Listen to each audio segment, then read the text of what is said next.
It's Welcoming Week at the Ottumwa YMCA. Events will be held throughout this week for what the YMCA says will bring neighbors together to get to know one another and what unites us as a community.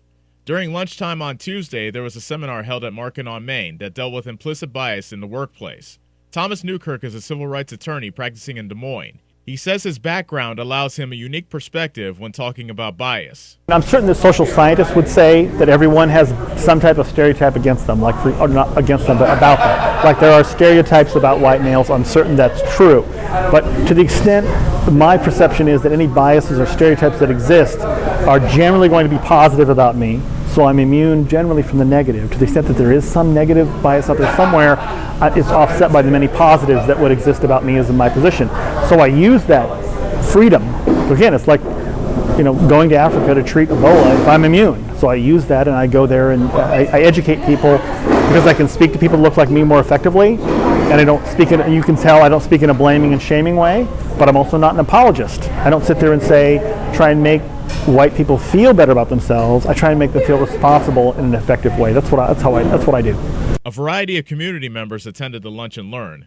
Newkirk says his presentation has been well received wherever he goes. The response is overwhelmingly positive almost every single time.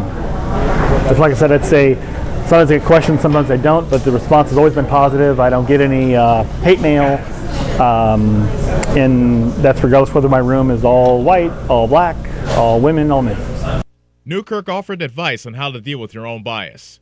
For example, if you're driving your car, sometimes someone pulls in front of you, we're all irritated by someone going too slow or too fast.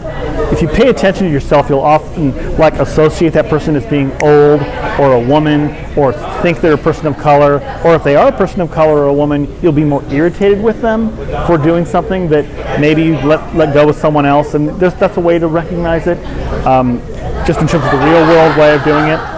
So there's just a variety of things that people can do to kind of recognize their own biases. But number one is you got to do the research, because as I said, you're retraining your mind really. Your subconscious mind is fighting you every step of the way on this issue. And so I'm trying to use the cognitive brain, the front part of your brain, to fight against the subconscious part of your brain that's been developed for a million years. And so it ain't easy. To see the entire list of Welcoming Week activities, go to the Ottumwa YMCA Facebook page. For Ottumwa Radio News, I'm Ellis Kojo.